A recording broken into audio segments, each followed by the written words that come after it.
Selamat malam, di sini saya Wayan Satya Arif. Di sini saya akan menjelaskan materi function di pertemuan ke-7 sebagai pengganti absen.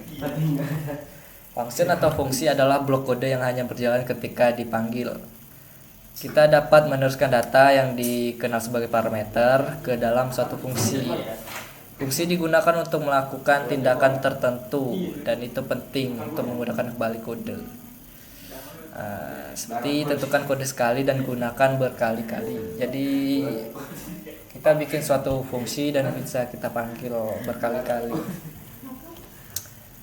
Dalam C++ menyediakan beberapa fungsi yang telah ditentukan sebelumnya seperti main yang digunakan untuk mengeksekusi kode, tetapi kita juga dapat membuat fungsi sendiri untuk melakukan tindakan tertentu.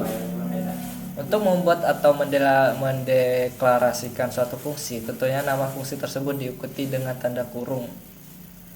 Seperti contohnya tipe data, nama fungsi dalam kurung.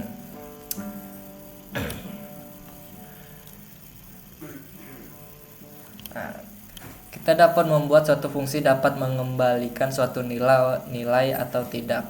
Yang pertama, void. Ketika kita ingin membuat suatu fungsi tidak mengembalikan suatu nilai, maka kita gunakan void pada awal pendeklarasian. Fungsi yang tidak mengembalikan suatu return value disebut prosedur. Yang kedua, tipe data. Ketika kita ingin membuat suatu fungsi yang dapat mengembalikan suatu nilai, maka kita gunakan tipe data pada awal pendeklarasian. Tipe data yang digunakan seperti integer, double, string, dan beberapa jenis tipe data yang lainnya. Fungsi yang dideklarasikan tidak langsung dieksekusi, mereka disimpan untuk digunakan nanti dan akan dieksekusi saat kita panggil. Untuk memanggil fungsi, yaitu tulis nama fungsi diikuti dengan tanda kurung dan titik koma. Seperti ini, void my function, buka kurung, baru isi dari fungsi tersebut.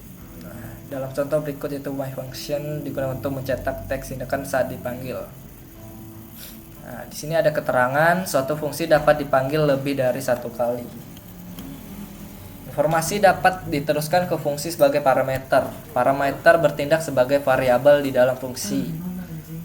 Parameter ditentukan setelah nama fungsi di dalam tanda kurung. Kita dapat menambahkan parameter sebanyak yang kita inginkan, cukup pisahkan dengan tanda koma.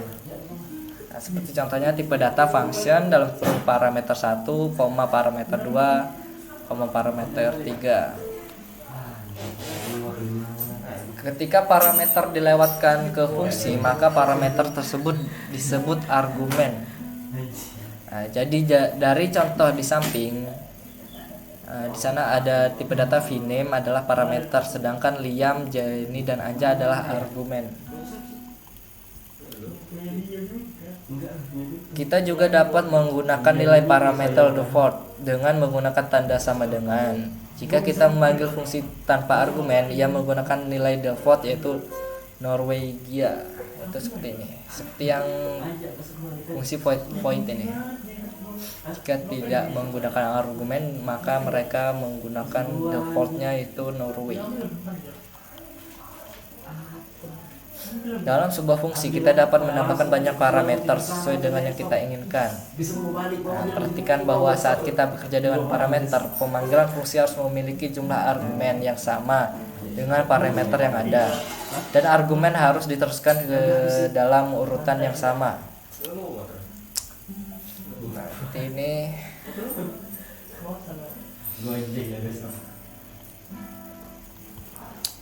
Selanjutnya, keyword void seperti yang digunakan sebelumnya menunjukkan bahwa fungsi tidak mengembalikan nilai. Jika kita ingin fungsi mengembalikan nilai, kita dapat menggunakan tipe data yaitu integer, string, dan lain-lainnya. Alih-alih void dapat menggunakan keyword return di dalam fungsi tersebut. Contoh mengembalikan jumlah fungsi dengan dua parameter. Seperti ini contohnya, menggunakan tipe data dan menggunakan tipe data integer, nama fungsinya my function, integer x dan integer y, dalam kurung return x dan y. Nah, seperti ini contohnya.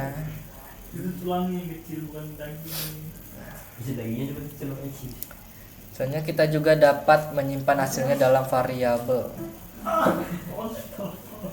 Seperti yang di atas tadi, di sini hanya menyimpan. Nah, sekian penjelasan dari saya. Terima kasih.